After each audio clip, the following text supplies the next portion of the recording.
Okay, I'm back for another segment on the Space Shuttle and 747 carrier plane.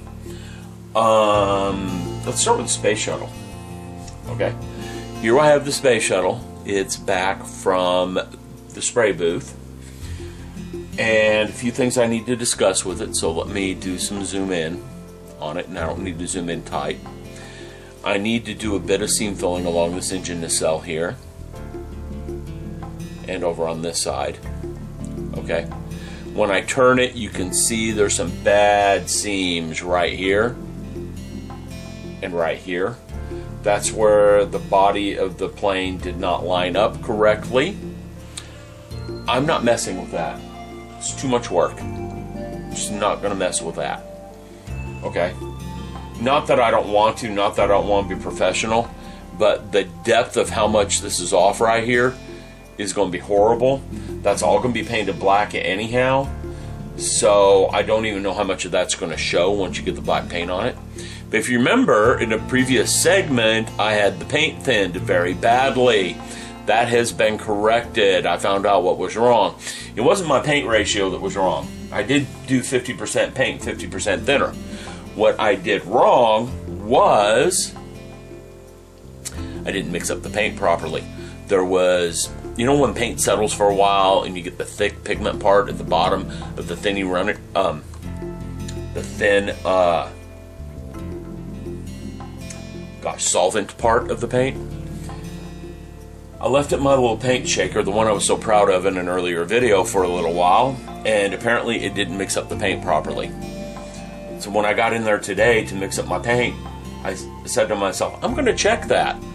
Stuck one of these bamboo skewers in there, and sure enough, there was some clumpiness at the bottom of the jar, even after it had been in the paint shaker for an hour. Not for an hour, sorry, for about 5 minutes. So, the moral of the story is, just because you have a nifty tool, you better check on it, because this came out much better this time. I sanded off all the overspray. This is going to need another coat, but I expected that. That's fine. Okay. Now, the next question is this: should I or should I not glue this on first before I do the next round of paint? I'm beginning to think I should go ahead and glue this on to the back of the shuttle. Ooh, the paint's not 100% cured yet. Well, I painted this about an hour ago, so I'm not surprised by that. It's still a little soft in a few places. So I'm thinking I should go ahead and glue this on and not worry about the engines that go back in here. I'm just going to save those engines for greeblies on something else.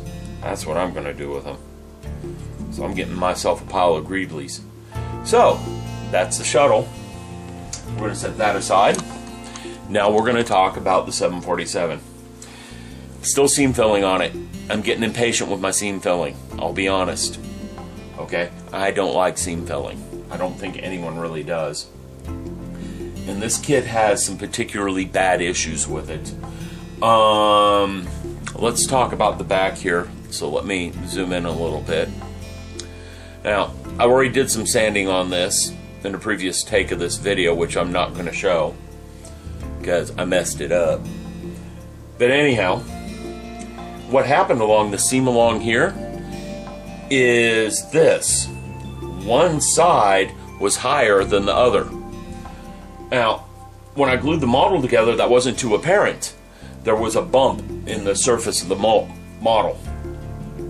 So I'm having to put a lot of putty along one side to get it to smooth out.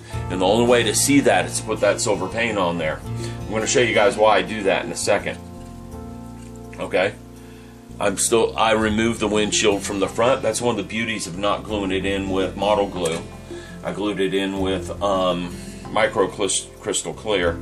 Reason I did it is when I was sanding for the putty work, I frosted the windshield a little bit.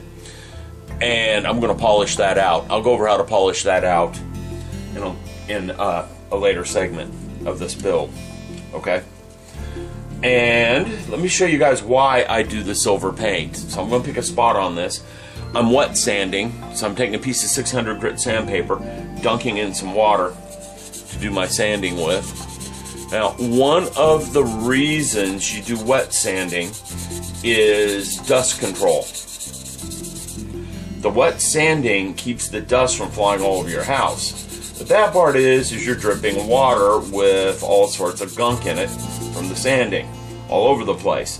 But that's not such a big deal because I keep a towel in my lap.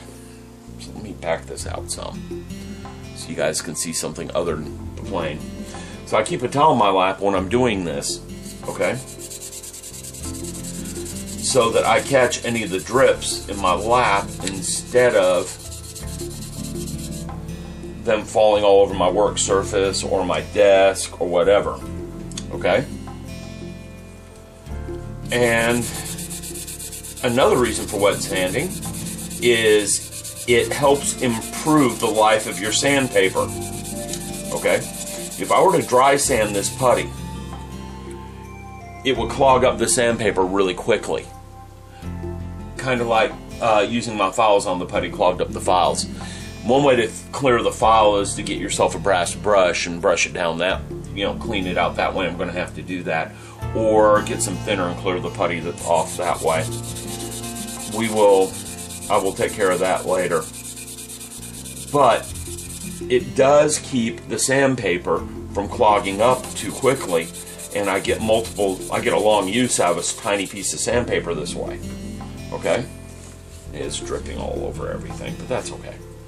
Alright, let me clean this up, zoom in, and try to explain one reason for the silver paint. Okay?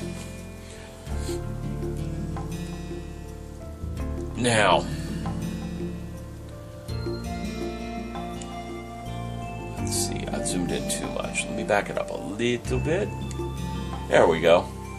Now, looking at this, most of the silver paint went away when I sanded this area right here. Okay? Which means the putty's doing its job. And the same thing happened down in here on the back of this thing. Let me turn her over. Up in here, however, we can see that there's more silver paint on this edge than this edge over here. And I'm going to turn that so you can see the reflections in the light. That means I don't have enough putty over here. When I do my light sanding, anywhere the silver paint remains, shows you areas that need to have putty applied. And the first places the silver paint leaves are the high areas. So it's kind of like a little test to see how things are going. If you very lightly sand it and all the paint goes away, then you probably got your putty work done right. If you very lightly sand it and there's a few spots that are very bright silver, well then you haven't done your putty work right, and you can see it. Okay? Not only that, the reflectiveness of the silver paint allows things to stand out a bit. So, this is why I do the silver paint on the seams, for a couple of reasons. It lets me see the seams, and it lets me,